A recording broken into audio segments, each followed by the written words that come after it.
அனைவருக்கும் வணக்கம். மீண்டும் இந்த புத்தக வாசிப்பு இன்றிலிருந்து நம்ம தொடங்குறோம். இது ஒரு அற்புதமான புத்தகம்.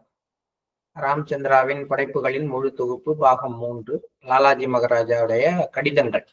பல்வேறு காலகட்டங்கள்ல அவருடைய சீடர்களுக்கு லாலாஜி மகாராஜ் எழுதிய கடிதங்களுடைய ஒரு சிறு தொகுப்பு.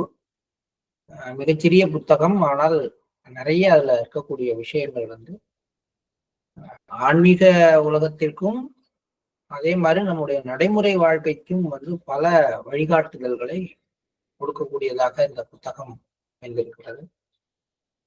இந்த புத்தகத்தின் வழியாக நம்ம பயணம் பண்ணுவோம். இந்த புத்தகத்தை நீங்க ஆன்லைன்ல ஆர்டர் பண்ணி வாங்கலாம். கண்கா போறவங்களுக்கு அங்க அவைலபிளா இருக்கு. புக் ஸ்டோர்ல இருக்குது. 300 ரூபாய் இந்த புத்தகத்துடைய விலை. யாரெல்லாம் முடியுமோ அவங்கெல்லாம் எவ்வளவு விரைவாக இதை நீங்க வாங்கி கையில வைத்துக் கொள்ளலாம். நிறைய பேர்ட்ட கையில இருக்கும், படிக்கிறதுக்கு இருக்கும். இல்லாதவங்க அதை வாங்கிக்கிங்க. ஏன்னா நம்ம படிக்கிறதோட இல்லை, நீங்க மீண்டும் மீண்டும் அதை படிக்கும் பொழுது நிறைய விஷயங்கள் உங்களுக்கு தானாக வெளிப்பாடுகளாக வெளிவர்றதுக்கான வாய்ப்புகள். நம்ம இந்த புத்தகத்துக்குள்ளார போவோம்.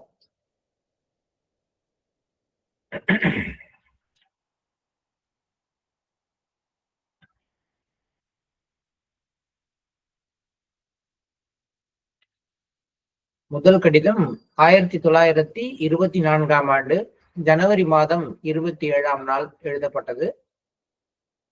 இந்த கடிதத்தெல்லாம் நம்ம படிக்கும் பொழுது சில நேரங்கள்ல என்ன மாதிரி ஒரு ஸ்ட்ராட்டஜி, என்ன மாதிரி ஒரு உத்தி வச்சுக்க போறோம். இதுல இந்த கடிதம் ஒரு அபியாசி எழுதிய கடிதத்துக்கு லாலாஜி மகாராஜ் எழுதுற பதில். அந்த அபியாசி என்ன கேட்டிருப்பார் அப்படிங்கிறது நமக்கு உறுதியா தெரியாது. ஆனா என்ன கேட்டிருப்பாருங்கிறத பத்தி ஒரு அசம்ஷன் நம்மளா வச்சுக்கிட்டாதான் லாலாஜி மகாராஜ் ஏன் இதெல்லாம் சொல்றாரு அப்படிங்கிற விஷயம் நமக்கு புரிய வரும். அதனால இந்த ஒவ்வொரு கடிதமும் இந்த சூழ்நிலையில் இது கேட்கப்பட்டிருக்கலாம் அப்படின்னு ஒரு ஐடியாவை நானாதான் கொடுத்துக்கிறேன். அது உண்மையிலே தெரியாது. ஏன்னா இந்த கடிதத்துக்கும் மூல கடிதம் எதுங்கிறது நம்ம கிட்ட இல்லை. இப்போ நம்மளா ஒரு அசம்ஷன் எடுத்துக்கிட்டு இதை நோக்கி நம்ம போறோம். அந்த அசம்ஷன் சில நேரங்கள்ல சரியா இருக்கலாம், பல நேரங்கள்ல தவறா இருக்கலாம். பட் அந்த அசம்ஷன் எதுக்காக அப்படின்னா, ஏன் இந்த பதில் எழுதுறாரு லாலாஜி மகாராஜ் அப்படின்றத புரிஞ்சுக்கிறதுக்காக நம்ம வைக்கிறோம். அப்படி பார்க்கும் பொழுது இந்த 1924 ஜனவரி மாதத்துல எழுதப்பட்ட இந்த கடிதத்துக்கு பின்னாடி அவர் என்ன கேட்டிருக்கலாம்னா 2 கேள்விகள். அதாவது இந்த அபியாசி 2 விஷயங்கள்ல லாலாஜி மகாராஜ் சொல்லியிருக்காரு. ஒண்ணு அவர்கிட்ட இருக்கக்கூடிய பல குறைபாடுகளை ஓப்பனா எழுத ஆரம்பிச்சிருக்காரு. எனக்கு அதிகம் கோபம் வருகிறது, என்னால பல விஷயங்கள்ல என்னுடைய கோபத்தை கண்ட்ரோல் பண்ண முடியல அப்படிங்கிற மாதிரியான சில தன்னுடைய குறைபாடுகளை குறிப்பிட்டு, பிரம்மச்சரியம் தான் ரொம்ப முக்கியமான விஷயம், பிரம்மச்சரியம் இல்லைன்னா நம்மளால ஆன்மீகத்துல முன்னேற முடியாது அப்படின்னு நான் நினைக்கிறேன், உங்களுடைய அந்த மேலான கருத்து தேவை அப்படிங்கிற மாதிரியான சாராம்சம் அடங்கிய ஒரு கடிதம் இருந்திருக்கணும் லாலாஜிட்ட வந்தது. அந்த கடிதத்துக்கு லாலாஜி எழுதுற பதில் தான் இந்த கடிதம். இந்த 2 கேள்வியும் நம்ம கிட்ட கேட்கப்பட்டால், நம்மை நாமளே கேட்டுக்கொண்டால் என்ன பதில் வருங்கிறது நமக்கு தெரியும். நம்ம என்ன கேட்டுக்குவோம்? நம்மகிட்ட அடக்க முடியாத கோபம் வருகிறது, கோபத்துல சில நேரங்கள்ல நான் என்ன செய்யறேங்கிறதே தெரியல, அல்லது என்னுடைய ஆசையை, என்னுடைய பாலியல் உணர்வுகளை என்னால அடக்க முடியல அப்படின்னு ஒரு கேள்வி யாராவது கேட்கறாங்க, ஒரு அபியாசி நம்மள்ட்ட கேட்கறாங்க, அல்லது நமக்கே அந்த கேள்வி இருந்தா நம்ம அதுக்கு என்ன பதில் கண்டுபிடிச்சிருப்போம் அப்படின்னு ஒரு நிமிஷம் யோசனை. அதே மாதிரி இந்த பிரம்மச்சரியம் அப்படிங்கிற விஷயத்த நம்ம எப்படி பாக்குறோம், ஆன்மீகத்துக்கும் அதுக்கும் உள்ள சம்பந்தம் என்ன, லாலாஜி மகாராஜ் எப்படி பாக்குறாரு, இதுதான் இந்த முதல் கடிதத்துல நமக்கு தெரிய வர்ற விஷயம். கடிதத்துக்குள்ளார போவோம். அன்பானவரே, இறைவன் தன் அருளையும் மற்றும் உங்கள் எண்ணங்களில் உறுதியையும் உங்களுக்கு ஆசியாக வழங்கட்டும். தங்களது கடிதங்களில் உள்ள விஷயங்கள் கடவுளின் அருள் தங்கள் மீது பொழிந்து கொண்டிருக்கிறது என்பதை தெளிவுபடுத்துகின்றன. எப்போது ஒரு மனிதன் தனது பலவீனங்களையும் குறைபாடுகளையும் உணரத் தொடங்கி அதற்காக வெட்கப்பட ஆரம்பிக்கின்றானோ, அப்போது அத்தகைய பலவீனங்களை நீக்க வேண்டும் என்ற எண்ணம் அவனுக்குள் எழுகிறது. கடவுளின் அருளும் கனிவுமே இதற்கு காரணமாகும். அந்த இறைவனின் அகத்தூண்டுதல் இன்றி எதுவும் சாத்தியம் ஆகாது.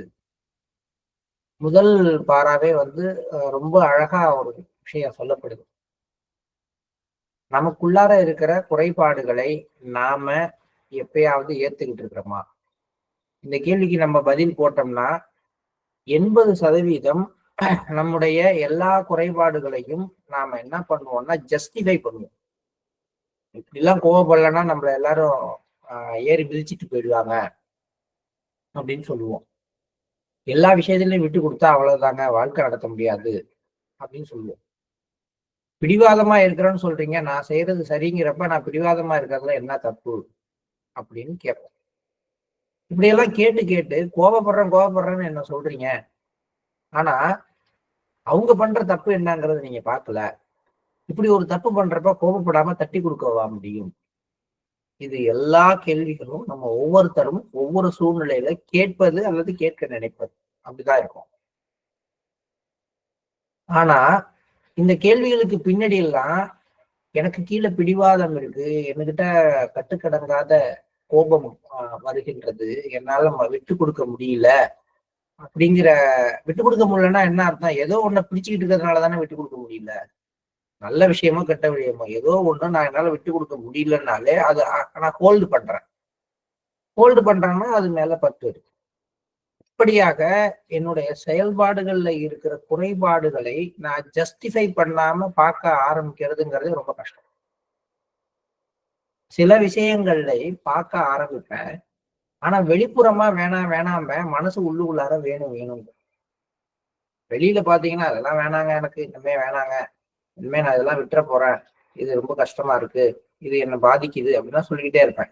வெளி மனசு விட்டு விட விரும்பும், ஆள் மனசு விட்டு விட விரும்பாது. ஐயோ போயிடுச்சுன்னா என்ன பண்றது? அட ஒரு நான்வெஜ் சாப்பிட்றதா இருந்தா கூட விட்டுறலாம் அப்படிமோ, வெளி மனசு ஆமாங்க அதெல்லாம் தேவையில்லைங்க, நம்ம ஆன்மீகத்துக்கு வந்துட்டோம், இன்னமே மாஸ்டர் சொல்லியிருக்காரு அதெல்லாம் செய்யக்கூடாது அப்படின்னு சொல்றப்பயே உள் மனசுல ஐயோ இனிமே சாப்பிடவே முடியாதா வாழ்நாள் ஃபுல்லா, என்ன இந்த மாதிரி ஒரு சூழ்நிலை வந்துருச்சுன்னா விட்டுட்டோம்னா என்ன பண்றது அப்படின்னதுக்கு அப்புறம் அந்த ஆழ் மனசு என்ன பண்ணும், அதுக்கான வசதிகளை வாய்ப்புகளை தானே ஏற்படுத்தி கொடுக்கும். நான்வெஜ் சாப்பிடலன்னா உடம்பு சரியில்லாம போயிடும், தெம்பு இல்லாம போயிடும். நம்ம ஏன் ஒரே ரிஜிடா இருக்கணும்? மாஸ்டர் இருக்காரு பிளெக்சிபிளா. வீட்டுல எல்லாரும் சாப்பிடும் பொழுது நம்ம மட்டும் சாப்பிடலன்னு வித்தியாசப்படுத்தி காட்டணுங்கிறதுக்குலாம் அவசியம் கிடையாது. அது மேல பற்று இல்லாம செய்வோம் அப்படிங்கிற உள் மனசு சொல்லு. இதுதான் நம்மளுடைய நிலைமை. இப்ப யாருக்கு தன்னுடைய குறைபாடுகள் தெரிய வருகிறதோ அவங்க முதல்ல கடவுளின் அருளால் நிரம்புகிறார்கள். யாராவது தன்னை பற்றிய குறைகளை தான் நினைக்க ஆரம்பிக்கும் பொழுதே ஒரு விஷயத்தை லாலாஜி சொல்றாரு, கடவுளின் அருள் உங்கள் மீது பொழிய தொடங்கிவிட்டது. ஏன்னா ஒருத்தன் தன்னை உயர்வாகவும் மற்றவங்களை மட்டமாகவும் நினைக்கிறான் அப்படிங்கிறதுதான் இயல்பான விஷயம். நான் அபியாசிங்க, அவங்களாம் அபியாசி கிடையாது. அபியாசி பியூரிட்டி. நான் தியானம் பண்ணிட்டு இருக்கேன், அவங்க எல்லாம் தியானமே பண்ணலங்க, ஒன்னும் வேஸ்ட்டுங்க அவங்க. இப்படியெல்லாம் நம்ம நினைத்து கொண்டிருக்கிறோம். ஆனா அப்படி கிடையாது. நான் தியானம் பண்ண வர்றதுக்கு காரணமும் நான் என்கிட்ட இருக்கிற குறைகளை கண்டுபிடிக்கிறேன் அப்படிங்கிற அடிப்படையும் கூட கடவுளின் அருளால் தான் நிகழ்கிறது. எப்ப ஒரு மனிதனுக்கு தன்னுடைய பலவீனங்கள் தெரிய வருதோ, தன்னுடைய பலவீனங்களை நினைத்து வெட்கப்படுகிறானோ, ரொம்ப ரெண்டாவது முக்கியமான விஷயம் சொல்றாரு, வெட்கப்படணும். தன்னுடைய பலவீனங்களை நியாயப்படுத்தவன் என்னைக்குமே முன்னேற மாட்டான், என்னைக்குமே மாற மாட்டான். அவனுக்கு கடவுளுடைய அருள்னால அது கிடைக்குதுன்னு சொல்ல முடியாது.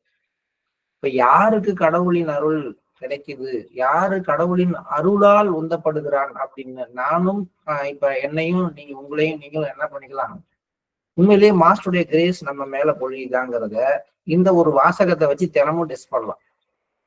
தினமும் நம்ம ஏதாவது நம்முடைய பலவீனத்தை நினைத்து இப்படி இருக்கிறவே மாஸ்டர் இன்னும் நான் வந்து மாறலையே அப்படின்னு ரொம்ப ஒரு வருத்தத்தோடையும் வேதனையோடையும் சில நேரங்கள் இப்படி இருந்துகிட்டு இந்த வேலையை செஞ்சிட்டோமே அப்படின்னு வெட்கப்படுற ஒரு சூழ்நிலையும் நமக்குள்ளார வரும் பொழுது மாஸ்டர் நம்மளை நினைத்து நம்ம மீது அவருடைய அருளை பொய்ய ஆரம்பித்து விட்டார் அப்படிங்கிறத நம்ம உணர ஆரம்பிக்கலாம். அதுதான் இதுல முக்கியமா லாலாஜி சொல்றதுல நம்ம எடுத்துக்கொள்ள வேண்டிய விஷயம்.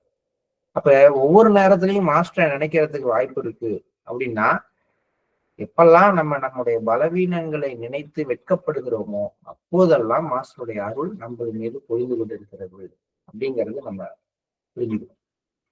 ஆனா அப்படி வெட்கப்படுவதற்கும் நினைப்பதற்குமே காரணம் கடவுள் நம் மீது காட்டுகின்ற அருளும் கனிவுமே. அந்த அருளும் அவர் நம் மீது காட்டுகின்ற அந்த கருணையும் தான் இந்த அகத்தூண்டுதலையே கொடுக்கின்றது. இந்த அகத்தூண்டுதல் இன்றி எதுவும் சாத்தியமாகாது. நான் தியானம் பண்ணணும்னா எனக்கு உள்ளாரேந்து ஒரு அகத்தூண்டுதல் வேணும், இன்ஸ்பிரேஷன் சொல்றேன். நான் வந்து ஒரு ஒரு மாற்றத்தை என் வாழ்க்கையில கொண்டு வரணும்னா எனக்குள்ளார ஒரு அகத்தூண்டுதல் வேணும். இன்னைக்கு சத்சங்கம் போகணும்னா எனக்கு ஒரு அகத்தூண்டுதல் வேணும். வராதவங்களெல்லாம் பார்த்து நம்ம வந்து எவ்வளவு மட்டமா சொல்றோம். எவ்வளவு மக்கள் இருக்கிறாங்க, இவங்களுக்கு எல்லாம் தியானத்து மேல ஒரு அக்கறையே இல்லையே, அதான் வந்து அவங்க கண்ணுலயே பட மாட்டேங்குதே அப்படின்னு அவங்களை எவ்வளவு எப்படி எல்லாம் பாக்குறோம் நம்ம. ஆனா உண்மை என்னன்னு கேட்டா அவங்களுக்குள்ளார அந்த அகத்தூண்டுதல் ஏற்படல. ஏன் அந்த அகத்தூண்டுதல் ஏற்படல? கடவுளின் அருளும் கனிவும் அவர்களுக்கு இன்னும் கிட்டவில்லை. அப்ப நான் வந்து இவங்களுக்கு அகத்தூண்டுதல் ஏற்படணும்னு பிரேயர் பண்றதா, இல்ல கடவுளின் அருளும் கனிவும் இவர்களுக்கு வேண்டும்னு பிரேயர் பண்றதா? எது சரி? நம்முடைய பிரேயருடைய அடிப்படையில எது இருக்கணும் அப்படிங்கிறத நம்ம தான் பார்க்கணும். ஒரு HFN போறோம், பேசுறோம், யாருமே காது கொடுத்து கேட்கல, அவங்களுக்கு அதெல்லாம் பத்தி ஒரு மரியாதை இல்லை. அவங்களுக்கு வந்து நம்ம நாள் 10 பேர் வர்றாங்க, அடுத்த நாள் வர்றதுக்கு ஆளே இல்லை, கூப்பிட்டா எனக்கு கொஞ்சம் வேலை இருக்குங்க, அங்க போகணும் இங்க போகணுங்கிறாங்க. அப்பெல்லாம் நம்ம என்ன நினைக்கிறோம், என்ன மக்கள் இவங்க, இவங்களுக்குலாம் என்ன ஒரு ஆன்மீகத்தை பத்தி ஒரு சின்ன ஒரு ஏக்கம் கூட இல்லையே, இவர்கள் முழுக்க முழுக்க உலகியல் வாழ்க்கையில மூழ்கி கிடக்குறாங்களேன்னெல்லாம் நம்ம சொல்றோம். ஆனால் அதுக்கு பின்னாடி இருக்கிற சூட்சுமத்தை புரிந்து கொண்டால் நம்முடைய பிரேயர் மாறி போயிடும். அதான் சொல்றாரு, இறைவனுடைய அருளும் கனிவும் இன்றி எந்த ஒரு அகத்தூண்டுதலும் ஒரு மனிதனுக்கு ஏற்பட முடியாது. அகத்தூண்டுதல் இன்றி நாம நம்மிடம் உள்ள குறைகளை உணரவோ அல்லது நம்மளை மாற்றிக்கொள்ளவோ நம்ம முயற்சி பண்ண மாட்டோம். அப்ப இன்னையில இருந்து நம்ம மற்றவர்களுக்காக மற்றவர்கிட்ட வந்து இந்த மாதிரி பயிற்சி முறையில ஒரு ஈடுபாடு இல்லாம இருந்தாலோ அல்லது ஒரு மாற்றம் ஏற்படல அப்படின்னாலோ இறை மாஸ்டருடைய கனிவும் அருளும் அவர் மீது பொய்யட்டும் அப்படின்னு நம்ம பிரேயர் பண்ணுவோம். ஏன்னா அந்த அருளும் அந்த கனிவும் தான் அவருக்குள்ளார அந்த உண்மையான மாற்றத்துக்கான தூண்டுதலை கொடுக்கணும். வெளியிலேருந்து சொன்னா அவர் அதை ஜஸ்டிஃபை தான் பண்ணுவாரே ஒழிய மாற வேண்டும் என்று நினைக்க மாட்டார். பார்க்கிறப்ப 4 வரியாக இருந்தால் கூட இது உள்ளாரிருந்து வரக்கூடிய ரகசியங்கள் எப்படிப்பட்டதா இருக்கு. அதுதான் லாலாஜியினுடைய வார்த்தைகள். இந்த வார்த்தைகளுக்கு பின்னாடி திரும்பி வந்து அந்த முதல் 2 வரியை படிப்பேன். அப்ப பார்த்தாதான் அந்த 2 வரிக்குள்ளார என்னென்னலாம் இருக்குது அப்படிங்கிறது தெரியும். அடுத்து என்ன சொல்றாருன்னு பார்ப்பேன். நான் கீழே எழுதியுள்ள விஷயங்களை நீங்கள் ஆழ்ந்து படித்து அவற்றை அவ்வப்போது சிந்தித்து பார்ப்பீர்கள் என்றும் அவை தங்களை சரியான பாதையில் வழிநடத்தி செல்லும் என்றும் நம்புகிறேன். இதுதான் அந்த அஃபர்மேஷன் அல்லது வந்து ஒரு விஷயத்தை சொல்லும் பொழுது குருமார்கள் கொடுக்குற சங்கல்பம். ஒரு கடிதம்னா ஒரு குருகிட்டேருந்து வர்ற கடிதத்தின் ஒரு வரியும் வெறும் வார்த்தைகள் கிடையாது. அதுக்கு பின்னாடி சில போதனைகள், சில சங்கல்பங்கள் இருக்கின்றன. அது மாதிரி இதுல பாத்தீங்கன்னா அவரு ஒரு சங்கல்பம் கொடுக்குறார். நான் கீழே எழுதியுள்ள விஷயங்களை நீங்கள் ஆழ்ந்து படித்து அவ்வப்போது சிந்தித்து பார்ப்பீர்கள் என்றும் அவை தங்களை சரியான பாதையில் வழிநடத்தி செல்லும் என்றும் நம்புகிறேன் அப்படின்னா இது உங்களை கைட் பண்ணும், மாத்திடும் அப்படின்னு ஒரு சங்கல்பத்தை அதுல கொடுத்துட்டாரு. அப்ப நாமும் வந்து சிலரிடம் பேசும்பொழுது நான் சொன்னா சொல்றேன், என் கடமைப்பா நான் சொல்றேன், கேட்டா கேது கேட்காட்டி போ, உன் தலையெழுத்து என்னவோ அப்படி அல்ல. பிரதர் இதை கேளுங்க, நிச்சயமா நமக்குள்ளார அந்த மாற்றத்தை மாஸ்டர் கொண்டு வருவார் அப்படின்னு முழுமையாக நம்பி நாம ஒரு சங்கல்பம் கொடுக்கும் பொழுது நம்ம யாருக்கு ஒரு வழிகாட்டுதல் கொடுக்கிறோமோ அல்லது யாருடன் ஒரு சில விஷயங்களை பகிர்ந்து கொள்கிறோமோ அந்த விஷயங்கள் மிகச் சரியான பாதையில போகும். ஸோ நெகட்டிவான வார்த்தைகள் இல்லாமல் எப்படி பேசணுங்கிறத லாலாஜியுடைய அந்த அந்த கடித வரிகள்ல இருந்து நம்ம தெரிந்து கொள்கின்றோம். இந்த உலகில் தேவைதான் கண்டுபிடிப்புகளின் தாய், necessity the mother of invention அப்படின்ற அந்த வார்த்தை நம்ம ரொம்ப எப்பயுமே அடிக்கடி சொல்றோம். ஒரு தேவை இல்லைன்னா நம்ம எதையும் புதுசா கண்டுபிடிக்க போறது கிடையாது. அவசரமா போகணும்னு தேவை இருந்ததுனாலதான் ஒவ்வொன்றா வாகனம் விமானம் வரைக்கும் வந்துட்டு இருக்கு இன்னைக்கு. தேவையே இல்லை, நான் இருக்கிற இடத்துல தான் இருக்க போறேன், யார் வாகனம் வாங்க போறான்? இல்லை. ஆக எல்லாவற்றிற்கும் தேவைதான். அப்ப ஆன்மீகத்துக்கான தேவைதான் என்ன? எதுக்காக நமக்கு தியானம் தேவைப்படுகிறது அப்படின்னு கேட்கணும். அந்த தேவை ஏற்படும். தேவை ஏற்பட்டால்தான் சில விஷயங்கள் நடக்கும். தேவைன்னா என்ன? அடுத்த கேள்வி. இந்த தேவை என்னும் கோட்பாடு சில நேரங்களில் நேரடியாகவும் சில நேரங்களில் மறைமுகமாகவும் எந்த நேரத்திலும் செயல்பட்டு கொண்டே இருக்கிறது. இது ஒரு பிரின்சிபிள்ங்கிறார். நீடு, நெசசிட்டிங்கிறது ஒரு பிரின்சிபிள். இப்போது மேற்கொண்டு தொடர்வதற்கு முன்னால் தேவை என்ற வார்த்தையை நாம் தெளிவாக புரிந்து கொள்ள வேண்டும். தேவைன்னா என்ன? நம்ம என்ன நினைக்கிறோம்? எனக்கு ஏதாவது வேணும் அப்படின்னு நான் நினைக்கிறேன், அதுதான் என்னுடைய தேவைன்னு சொல்றேன். இந்த சமூகத்துக்கு ஏதாவது தேவைன்னு சொல்றோம் அப்படின்னா தேவைன்னா என்ன நம்ம நினைக்கிறோம்? அதை முதல்ல நம்ம புரிஞ்சுக்கணும். தேவைங்கிறத அப்படிங்கிற இந்த உலகை சார்ந்த அனைத்தும் தூய்மையானதாகவோ அல்லது ஒரு கலவையாகத்தான் இருக்க முடியும். மேக்சிமம் இந்த உலகத்துல ரெண்டே பிரிவு தான். ஒண்ணு தூய்மையானது அல்லது மிக்ஸ், ஒன்றோடு ஒன்று கலந்தது. தூய்மையானதுங்கிறது ரொம்ப குறைவு, எல்லாமே கலவையாகத்தான் இருக்குது. ஆனால் புலன்கள், அறிவு அல்லது மனம் வழியாக நாம் உணர்வது அல்லது அறிந்து கொள்வது எதுவாக இருந்தாலும் அது பல்வேறு வகையான மூலகங்களின் ஒரு கலவையே ஆகும். அப்ப இந்த தூயதை பத்தி இப்ப பேச்சு கிடையாது. ஏன்னா இந்த உலகத்துல சார்ந்த அனைத்தும் தூய்மையானதாகவோ அல்லது கலவையானதாக இருக்க முடியும்னா இங்க தூய்மையானது ஒன்னே ஒண்ணுதான், அது ஆன்மா மட்டும்தான். மற்ற எல்லாமே கலவைதான். அதனால அடுத்த வரியில அந்த ரகசியத்தை சொல்றாரு.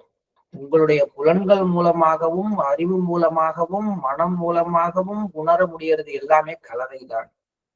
இப்ப புத்தியால, மனசால, புலன்களால, அந்த அன்னமய கோஷத்தினால, நம்முடைய மெய்வாய் கண் மூக்கு செவியினால நம்ம பார்க்கிற எல்லா விஷயங்களுமே தூய்மையானது அல்ல, கலவையானது. அப்ப அதனுடைய வைஸ்வர்ஸா பாத்தீங்கன்னா இவையிட்டெல்லாம் தாண்டிய ஒரு விஷயத்தினால நீங்க எதை உணர முடியுமோ அது மட்டும்தான் தூய்மையானதுன்னு அர்த்தம். இப்ப என்ன மாதிரியான ஒரு ஷார்ப்பான வார்த்தைகள் இந்த வார்த்தைகள்லாம் பாருங்க. இந்த உலகை சார்ந்த அனைத்தும் தூய்மையானதாகவோ அல்லது கலவையாகத்தான் இருக்க முடியும் என்பதை யாரும் மறுக்க முடியாது. ஆனால் புலன்கள், அறிவு அல்லது மனம் வழியாக நாம் உணர்வது அல்லது அறிந்து கொள்வது எதுவாக இருந்தாலும் அது பல்வேறு வகையான மூலகங்களின் ஒரு கலவையே ஆகும். இந்த விஷயங்களில் சில நேரங்களில் பற்றாக்குறை இருக்கிறது என்றால் மற்றும் சில நேரங்களில் வெளிப்பாடு அளவிற்கு அதிகமாகவும் இருக்கிறது. எந்த விஷயங்களில்னா புலன்களால உணரப்படுகின்ற இந்த வெளி உலக விஷயங்கள், இவையெல்லாம் ஒரு மிக்சர், கலவை. இந்த கலவை அதனுடைய ரேஷியோல சமமா இல்லாம பற்றாக்குறை ஏற்படுகிறது. அப்படி பற்றாக்குறை ஏற்படுகிறது சில நேரங்கள்ல இந்த கலவையில ஏதாவது ஒரு பொருள் மிகுதியாக வந்து விடுகிறது. அப்ப இயற்கையானது பற்றாக்குறை ஏற்படும் பொழுது அதை ஏதாவது ஒரு செயல்பாடு மூலமாக பூர்த்தி செய்கிறது, அல்லது மிகுதியாக இருக்கும் பொழுது அதை தன்னை விட்டு வெளியில அனுப்புது. இப்படியாக இந்த விஷயத்தை புரிந்து கொள்ளுங்கள். உலகத்துல இருக்கிற எல்லாமே கலவைதான். இந்த கலவை பல நேரங்கள்ல எப்படி ஒரு ஏற்படுது அப்படின்னா அந்த ரேஷியோல ஏதோ ஒன்று குறைந்து விடுகிறது, அல்லது சில நேரங்கள்ல ஏதோ ஒன்று அந்த கலவையில அதிகமாயிடுது. அப்பொழுது இயற்கையானது செயல்பட்டு பற்றாக்குறைகளை பூர்த்தி செய்கிறது. அனைத்து பற்றாக்குறைகளும் பூர்த்தி செய்யப்படும் வரை இயற்கை தனது பணி ஓய்வதில்லை. பற்றாக்குறையானது பூர்த்தி செய்யும் வரை இயற்கை தனது பணியில் ஓய்வது கிடையாது. எங்க ஒரு டெபிசியன்சி கிரியேட் ஆகுதோ அந்த டெபிசிட்டிய அது வந்து ஈக்குவல் பண்ற வரைக்கும் தொடர்ந்து அது வேலை செய்யுது. இந்த பற்றாக்குறையை தான் தேவைன்னு சொல்றோம். ஏதோ ஒன்று உபரியாக இருந்தாலும் அந்த மிகுதியையும் அது எடுத்து வெளியே எறிந்துவிடுகிறது. ஆக பற்றாக்குறை என்பதன் இன்னொரு பெயர் தான் தேவை என்பதாகும். நம்ம தேவைன்னு சொல்றோம். அது தேவை மட்டுமல்ல, டெபிசிட்ங்கிற பற்றாக்குறை.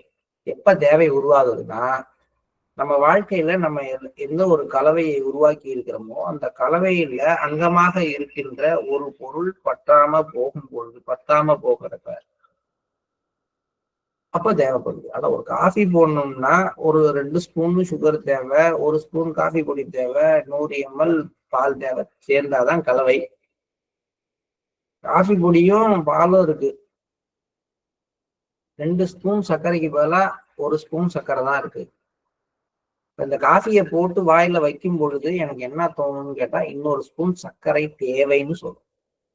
ஏன்னா அந்த கலவை முழுமை அடைவதற்கு அங்க ஏதோ ஒண்ணு பத்தாம இருக்கு.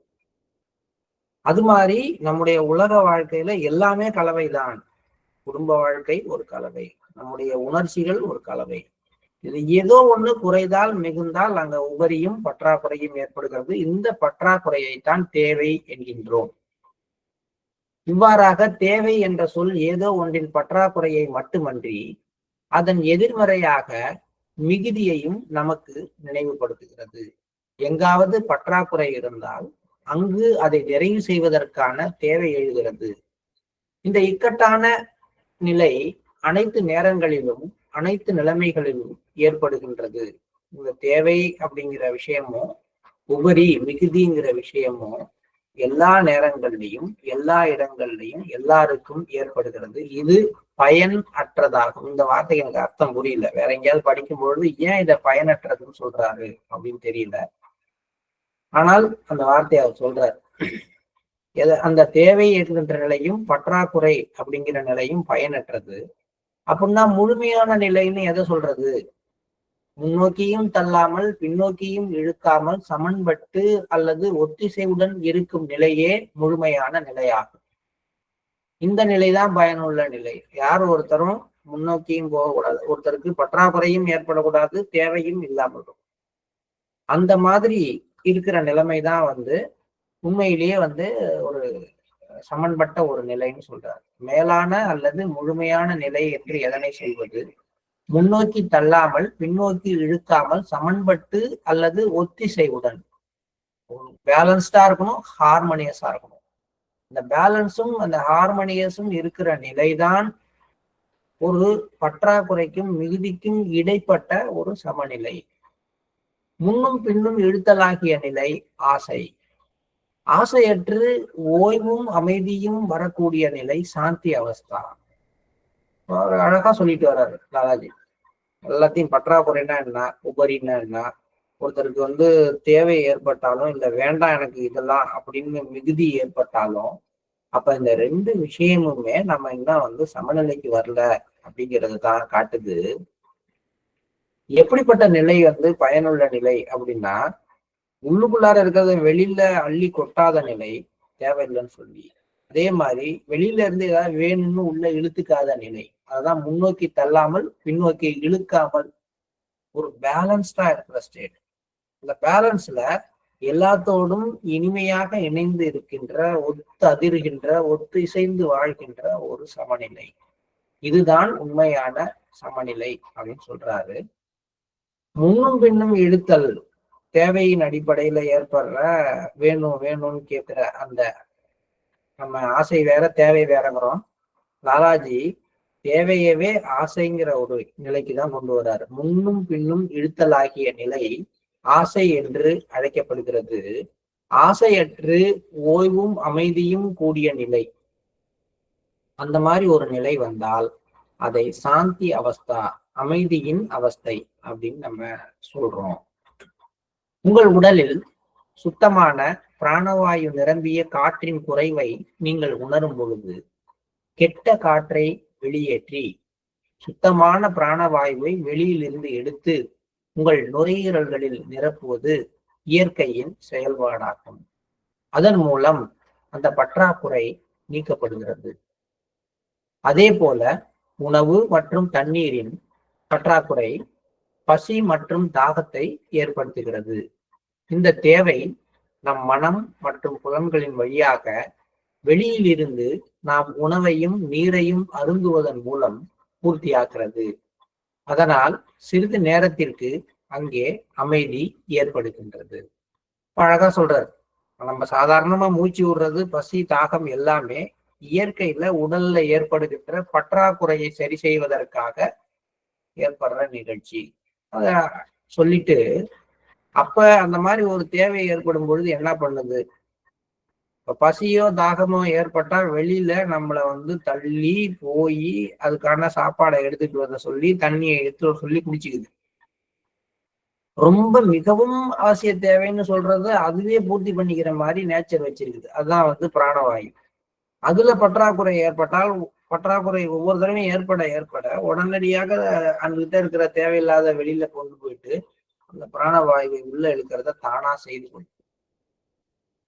அப்படி ஒரு மூச்சு ரொம்ப மூச்சு முட்டுது, காத்த இல்லாம அப்படியே வெளியில போய் ஒரு தடவை உள்ள காத்த இழுத்த உடனே மனசு அப்படியே பரவசமாயி அமைதியாகும். அது மாதிரி கடுமையான பசி, துடிக்கிற அளவுக்கு பசி, நல்ல ஒரு திருப்தியான சாப்பாடு சாப்பிடுறோம், 10 நிமிஷத்துக்கு எதுவும் பேசுறது இல்லை, நிம்மதியா அமைதியா அப்பா அப்படிங்கிறோம். அதேதான் தண்ணி குடிக்கிறப்பையும் நல்ல கடுமையான தாகத்துல ஒரு நல்ல ஒரு குளிர்ந்த நீர் ஒரு ஒரு ஒரு குவளை கிடைத்தால் அந்த நிமிடத்துல அங்க ஒரு ஒரு 10 செகண்டுக்கோ 1 நிமிடத்திற்கோ அந்த தேவை பூர்த்தியானவுடன் ஒரு அமைதி. குழந்தை கத்திட்டு இருக்கும், அந்த பால் குடிச்ச உடனே அது முகத்துல ஏற்படுற சந்தோஷமும் அமைதியும். இதெல்லாம் ஒரு தேவை பூர்த்தி ஆகும் பொழுது ஏற்படுகின்ற தற்காலிக அமைதி. அப்ப மனிதர்கள் உண்மையிலேயே ஆசைப்படுறது அப்படின்னு நீங்க பாத்தீங்கன்னா, நம்ம நினைக்கிறோம் ஆக்சுவலா அது அனுபவிக்கணும், இது அனுபவிக்கணும், அது வேணும், இது வேணும்னு ஆசைப்படுறாங்க. உண்மையிலேயே நம்ம மனசு அதை அனுபவிச்சு முடிச்சவன ஒரு 10 செகண்ட்ல இருந்து 20 செகண்டுக்கோ அல்லது 1 மணி நேரத்துல இருந்து 2 மணி நேரத்துக்கோ ஏற்படுற அந்த அமைதிக்காக தான். இந்த அமைதி அடிப்படையில இயற்கை தன் தேவையை பூர்த்தி செய்து கொள்ளும் பொழுது ஏற்படுகின்ற அமைதி. இது என்ன பண்ணுதுன்னா, முதல் ட்ரிப்பு தேவை அப்படிங்கும் பொழுது ஃபர்ஸ்ட் ட்ரிப்புக்கு நிறைய கிடைக்கும். அப்புறம் போக போக அதே அனுபவம் திரும்பி திரும்பி வரும் பொழுது ஏற்படுகின்ற அமைதியினுடைய அந்த டென்சிட்டி குறைஞ்சிக்கிட்டே வரும். அதனால முதல்ல ஒரு சிகரெட் பிடிச்சாலே சந்தோஷமா இருந்தாலு, அதுக்கப்புறம் உடனே இன்னொரு சிகரெட்டு, அடுத்து இன்னொரு சிகரெட்டு, ஒரு நாளைக்கு 10 சிகரெட் பிடிச்சாதான். அப்ப சிகரெட்டுக்கு ஒரு அடிமையாகல. ஆக்சுவலா அது மேல உடல் ரீதியாக ஏற்படுற மாற்றம். பட் ரியலா மைண்ட் என்ன நினைக்குதுன்னா, தட் சிகரெட் அது உள்ளுக்குள்ளார போய் இழுத்த உடனே ஏற்படுற ஒரு அமைதி. எனக்கு ரொம்ப சாப்பாடு பிடிக்கும், சாப்பாடு சாப்பிட்ட உடனே கிடைக்கிற அந்த சந்தோஷம், அது சந்தோஷம்னு சொல்றோம். ஆக்சுவலி சந்தோஷம் கிடையாது. நேச்சர்ல ஒரு தேவை உள்ளுக்குள்ளார உருவாகி இருக்கு அல்லது உருவாக்கப்பட்டு இருக்கிறது. அந்த தேவையானது வெளிப்புறமாக பூர்த்தி செய்யப்பட்ட உடனே ஏற்படுற நிம்மதி. அப்ப வாழ்க்கையில நிம்மதியே என்னன்னா மூச்சு விடுறதுதான். மூச்சு விடுறதுனுடைய அந்த அடிப்படையில தான் நம்ம வாழ்க்கையில நம்ம வாழணுங்கிற அந்த தேவையே இருக்கு. ஒவ்வொரு முறை மூச்சு உள்ள போயிட்டு வர்றப்பையும் குறைந்த அளவு உயிரின் தேவையானது பூர்த்தி செய்யப்படுகிறது. இதெல்லாம் அங்க கிடையாது. ஆனா லாலாஜி இதை பேசும் பொழுது இதை நம்ம அப்படியே தூக்கி நம்ம வாழ்க்கையில போட்டோம்னா ஒரு தேவைங்கிற விஷயம் என்ன மாதிரியான சிந்தனைகளை எல்லாம் நமக்கு கொடுக்குது அப்படிங்கிறது நமக்கு புரிய வருது. அதனால இதுதான், அதனாலதான் சொன்னேன், இந்த புத்தகம் தான் சின்னது. இதுல நீங்க ஒரு பக்கத்தை எடுத்து பேசணும் அப்படின்னா பேச பேச பேச பேச நிறைய விஷயங்கள் அன்ஃபோல்ட் ஆகிட்டே வரும் நம்ம மைண்ட்ல இருந்து. ஒரு அபியாசிக்கு எழுதுற ஒரு கடிதத்துல ஒரு பக்கத்துல ஒரு 2-3 பாராக்களை நம்ம படிக்கும் பொழுது இவ்வளவு அர்த்தமுள்ள வார்த்தைகளை ஒரு குருநாதர் போட்டு எழுதுறாரு அப்படின்னு தான் நமக்கு ஆச்சரியமா இருக்கு. ஆக்சுவலி வார்த்தையில ஒண்ணும் கிடையாது. இதை யாரெல்லாம் படிக்கிறாங்களோ அவங்க இதயத்துல இந்த மாதிரியான விஷயங்களை அவர் ஒரு மடல் மாதிரி திறந்து வைக்கிறார் லாலாஜி. அதுதான் இதுல நமக்கு ஒரு அற்புதமாக இந்த புத்தகத்துல எனக்கு தோன்ற விஷயம் அதுதான். நாம் சுவாசிக்கும் போது வெளிப்படும் கரியமல வாயு நிறைந்த கெட்ட காற்றை நம்மை சுற்றி உள்ள மரங்கள் கிரகித்து கொண்டு நாம் மூச்சை உள்ளிழுப்பதற்கு தேவையான பிராணவாயுவை அவை உற்பத்தி செய்கின்றன. அதனால இந்த உலகத்திலே பயனற்றவை என்று எதுவுமே இல்லை. ஒரு குறிப்பிட்ட வேளையில் ஏதோ ஒன்று இன்னொன்றின் பற்றாக்குறையை ஈடு செய்ய பயன்படுத்தப்படுமாயின், மற்றொரு நேரத்தில் அது மற்றொன்றின் மிகுதியை நீக்கவும் பயன்படுகின்றது. ஆக இப்படிதான் இந்த உலகம் இயங்குது அப்படின்னு சொல்றாரு. இதுவும் இயற்கையை பார்க்கிற விதம் தான். உலகத்துல யாருகிட்ட இருக்கக்கூடிய எந்த ஒரு எக்ஸஸோ அல்லது டெபிசிட்டோ, இது உலக இயக்கத்துக்கு பயன்படுத்தப்படுகின்றது. உலக இயக்கத்துக்கு நான் மிஷன் இயக்கத்துக்கிட்டே நமக்கிட்ட இருக்கிற தேவையையும் உபரியையும் தான் மாஸ்டர் பயன்படுத்திக்கிறாரு. அதை பத்தி பேசலாம், நிறைய வரும், அதை நம்ம நாளைக்கு பேசுவோம். ஆக்சுவலி பாலாஜி சொல்றது, நம்ம கிட்ட இருக்கக்கூடிய எக்ஸஸா இருக்கக்கூடிய கரிமல வாயு வெளில போகுதுன்னா அது தாவரங்களுடைய பற்றாக்குறை, அதுக்கு தேவையான கார்பன் டை ஆக்சைடுங்கிற தேவையை அது நிறைவு செய்யுது. என்னுடைய உபரி இன்னொன்னுக்கு பற்றாக்குறையை பூர்த்தி செய்ய பயன்படுகிறது. அதனுடைய உபரி ஆக்சிஜனை வெளியிடுது, அது எனக்கு பற்றாக்குறையை பூர்த்தி செய்யுது. இது மாதிரி ஒவ்வொரு இயக்கத்துல இருக்கிற உயிரினங்கள்டையும் இயற்கை தேவை பற்றாக்குறைங்கிற ரெண்டையுமே அதனுடைய இயக்கத்தின் சார்புல உருவாக்கி, அப்படி உருவாகிற இன்னொன்னு மற்றொன்றுக்கு பரிசாக அளித்து உலக இயக்கத்தை சங்கிலி தொடராக வைத்திருக்கின்றது அப்படின்னு சொல்றாரு. இதோட நம்ம இன்னைக்கு நிறுத்திட்டு நம்ம காலை நேர தியானத்துக்கு செல்வோம். ரொம்பவும் ஒரு பொருள் பொதிந்த கடினம் இது. இதை நம்ம படிக்கிறப்ப இது ஒரு அனுபவமா நம்ம விரிவடைய வைக்கிறதுக்கு நம்ம இதயம் எப்பவும் திறந்திருக்கணும், ரொம்ப லேசா இருக்கும். முடிஞ்ச வரைக்கும் என்னன்னா, இந்த புத்தக வாசிப்புக்கு முன்கூட்டியே ஒரு அரை மணி நேரம் உங்களால முடிஞ்சா காலையில தியானம் பண்ணிட்டு உட்கார்ந்தீங்கன்னா ரொம்ப நல்லா. நம்ம எப்பயுமே திருடி தியானம் பண்றோம், அது வேற விஷயம். ஆனா லாலாஜியுடைய வாழ்க்கைகள் மிக சூட்சுமமானவை, மிக மென்மையானவை. அதே நேரத்துல ஒரு கடல் மாதிரியான ஒரு பெரிய ஒரு உணர்வு நிலைக்குள்ளார நம்மள கொண்டு போகக்கூடிய சக்தி வாய்ந்தது. அது அப்படியே இழுக்கணும் உள்ளக்குள்ளார அப்படின்னு நம்ம நம்பணும், நினைச்சோம் அப்படின்னா இந்த புத்தக வாசிப்புல உட்கார்றதுக்கு முன்னாடி ஒரு 10-20 நிமிடம் நீங்க தியானம் பண்ணிட்டு உட்கார்ந்தீங்கன்னா அந்த உணர்வு நிலையை எளிமையாக நம்ம அடைய முடியும். நம்ம எல்லாருக்கும் அந்த மாதிரி ஒரு மனநிலை, சூழ்நிலை, உடல்நிலை எல்லாத்தையும் மாஸ்டர் கொடுக்கட்டும். லாலாஜி சொல்ல வர்ற விஷயங்களை நம்முடைய அடி ஆழத்துல போய் இந்த கடிதம் நமக்கு எழுதப்பட்டதாக எடுத்துக்கொண்டு அதனுடைய எல்லா சாராம்சமும் நம்ம மாற்றுவதற்கு உதவுற மாதிரியான ஒரு நிலை நம்ம உள்ளுக்குள்ளார மாஸ்டருடைய அருளினால் உருவாகட்டும். அவருடைய அந்த கனிவும் அருளும் நம் மீதுதெல்லாம் இன்னைக்கு மழையாக பொழியட்டும். அந்த அருளும் கனிவும் நமக்குள்ளார மாற்றத்துக்கான அகத்தூண்டுதலை உருவாக்கட்டும் அப்படிங்கிற ஒரு பிரார்த்தனையோட நம்ம காலை நேர தியானத்திற்கு செல்லலாம். Please start.